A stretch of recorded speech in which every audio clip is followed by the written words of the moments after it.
किसी ने बड़े कमाल की बात कही है कि खिचड़ी अगर बर्तन में पके तो बीमार इंसान को ठीक कर देती है, और खिचड़ी अगर दिमाग में पके तो ठीक इंसान को बीमार कर देती है।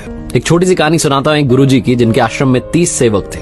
30 लड़के थे, वहां सेवा करते थे, ध्यान करते थे, गुरुजी से शिक्षा लेते थे। एक सेवक जो था, उसकी बहन की शादी आने वाले कुछ महीनों में थी, और वो बार बार गुरुजी को जाकर के कहता था, गुरुजी आपको चलना है, शादी में चलना है, आशीर्वाद देना है, और मुझे छुट्टी भी देनी है, मैं थोड़े दिन जाऊंगा। तो गुरुजी कहते थे, तुम्हें जाना है तुम जाओ, मैं नहीं चलूंगा, मैं नहीं जाता हूं शादियों में, और मेरा आशीर्वाद हमेशा तुम्हारे साथ है। वो सेवक बार बार ये बात करता था घुमा फिरा करके। क्यों? क्योंकि उसे गुरुजी से मदद चाहिए थी। आश्रम में चढ़ावा आता था, उसे लगता था गुरुजी कुछ पैसे दे देंगे तो काम हो जाएगा, घर पर जाऊंगा, वैसे ही गरीबी में हम लोग जी रहे हैं, बहन की शादी अच्छे से हो जाएगी।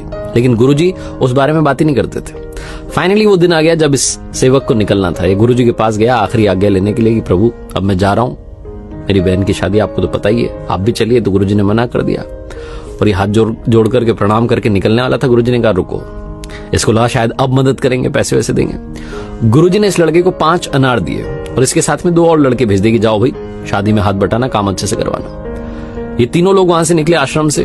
थोड़ा दूर पहुंचे थे कि जिसकी बहन की शादी थी, उसने बाकी साथियों से कहा, दोनों से कि देखा गुरुजी की इतनी मदद कर रहे हैं, इतनी सेवा कर रहे हैं, और आज क्या मिला?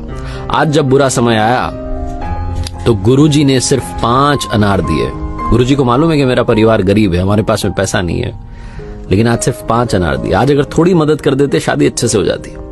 इसी सब बहसबाजी में वो कह रहे थे शिष्य कि नहीं, गुरुजी ने कुछ सोच करके ही दिया होगा, सब अच्छा होगा, तुम चिंता क्यों करते हो, अच्छे से शादी होगी। वो चले जा रहे थे, एक गांव में पहुंचे।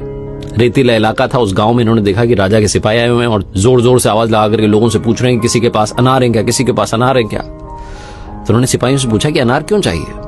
तो सिपाही ने बताया कि राजा साहब ने इनाम की घोषणा करवा रखी है, हमारे यहां पर अनार तो होते नहीं है, और वैद्य जी ने कहा है कि जो राजा की बेटी बीमार है, उसे अगर अनार के साथ दवाई दी जाएगी तो दवाई बहुत जल्दी असर करेगी। तो अगर किसी के पास अनार हो तो राजा साहब उसको बुला रहे हैं और अपनी तरफ से बहुत सारा इनाम देंगे। शिष्य के पास में 5 अनार थे, गुरुजी ने दिए थे, सिपाही के साथ चला गया।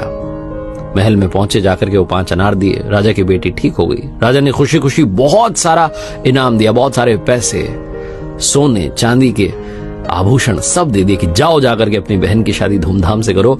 इस शिष्य की बहन की शादी धूमधाम से हुई, और जब बहन विदा हो रही थी, जब वो उसने देखा कि बहुत शानदार तरीके से शादी हुई है, तो इसको गुरुजी याद आ रहे थे। इसे अपनी वो बात याद आ रही थी जिसने गुरुजी के बारे में कही थी, गुरुजी हमारे बारे में सोचते नहीं है, 5 अनार दिए। छोटी सी कहानी है, लेकिन इसका सार ये है कि हमें जिसने यहां भेजा है उसका प्लान हमारे प्लान से बहुत अच्छा है।